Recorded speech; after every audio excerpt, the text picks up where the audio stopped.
I wrote a column today on the Padres finances. I'm not sure Peter Seidler will like what I wrote, but that's what I thought. That's what I believe. That's what I've come to know from networking with other people. And here's the burning question. It's ideal you put it up that way. How do you replace that amount of money? Because that amount of money is what the Padres were getting annually from Bally Sports, prior to that Fox Sports San Diego, and from, quote, the Diamond Sports Group. Here's what I've been told. The deal with Diamond Sports, the ones that held all the regional sports networks, involved an enormous amount of money in a contract that was back-end loaded. It was a 20-year deal the Padres signed. A lot of that money is back-end loaded, so the payday would have gotten higher and higher. The problem the Padres have is they committed all these long-term contracts, whether it was El Nino, Manny, what they're trying to do with Soto, what they did with Darvish, what they did with Musgrove. The big issue is those contracts carry higher dollar figures in the middle of the 10 or 11-year contract going out, the 14-year contract going out, just like the TV contracts carried more money.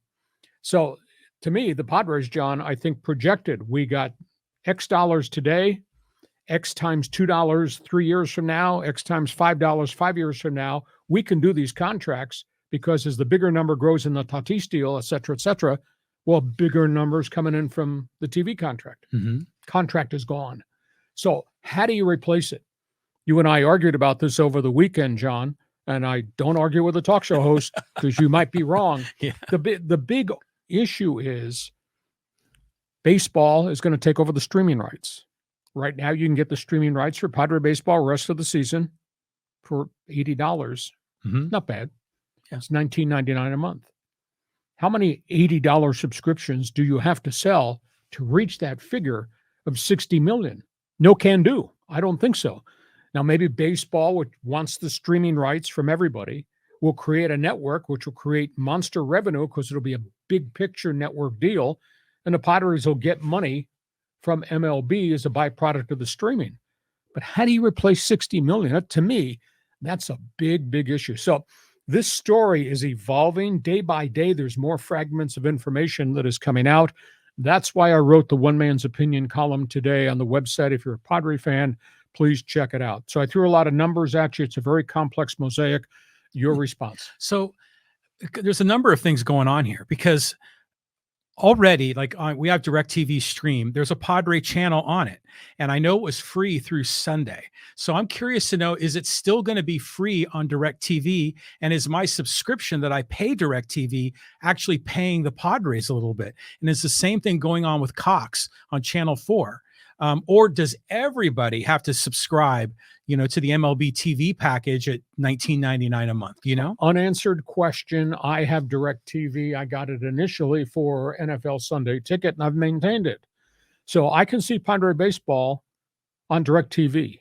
Now, your DirecTV stream might be a different entity. I'll guarantee you the other stuff is definitely gone by the boards. And how bad is it? I'll give you a sidebar. One of the guys that I'm friends with, the play-by-play guy, the LA Kings, Alex Faust, just lost his job. The LA Kings do not have a TV package for next year because of what just happened with Diamond Sports. Oh, wow. And they're cutting the cord on a bunch of people, employees. So if it's happening lots of places, you got to believe that if you got DirecTV, you're safe, but you may have to subscribe if it's any of the other venues that you access the games. Like I say, day by day, this thing there's new tentacles to the story changing. Yeah, I mean, we've talked about, your history in sports talk radio and how that has evolved. And there's been a lot of, fires and people getting blown up in radio. We've seen it in television. Now we're seeing it with streaming.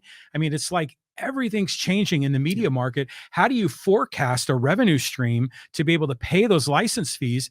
I mean, I think the Bally Sports guys, they bet wrong on this. The world shifted. I mean, what's the future is we don't know. Well, I think what happened here in this market is they bet on the Padres getting better, and they bet on the advertising community rallying. Nobody betted on what happened in the last 3 years, COVID and the collapse of the economics. And now suddenly it's dawned on them that San Diego, although the owner of the Padres, big time in it with his payroll, San Diego is still a small market media market, small market advertising market, and the money's not there. Bally was losing $20 million a season just on the Padre rights. Mm-hmm. They grossly overpaid. The other sad part is the Padres, a lot of people don't know this, they own 20% of Bally Sports. Mm. They've got an empty building that's dark now that does not have any value. So they take a hit with that. It's not like you can sell those studios to somebody else to broadcast and create another revenue stream. You can't. So this thing has blown up in the face because the landscape of the TV industry has changed. It's hurt the theaters. It's hurt everything. It's just a different world to go get content. So that's the latest on the Padres situation. I'll be interested to see where this takes us next, because that's a lot of money that's not going to be coming in the front door for the next 7 years. There are still 7 years, $420 million left on the Bally Sports, Fox Sports San Diego Diamond deal with the Padres. Not just here. That does not include what's happening in Texas, what's happening in Houston, what's happening in Cincinnati, Cleveland, Pittsburgh. I mean, they own the rights to 14 baseball teams, and obviously the NBA and also the NHL. Do you think they'd ever go to a revenue share like the NFL? Oh, I think if MLB has come up with a proposal, it's called Team 30. And what they're proposing is baseball would control all the streaming packages. They would sell it, they would staff it, they would produce it, they would create the content. They want all 30 teams to turn their streaming rights over to Park Avenue in New York. Well, that sounds great in theory to help the Padres out and a lot of the other mid-markets. But, John, the big issue is Yankees, Mets, Red Sox, Dodgers said, no, we're not turning over what we have already created and is our big piece of pie, our revenue stream. We're not giving it to you so you can bail out Kansas City and Detroit and help San Diego, et cetera.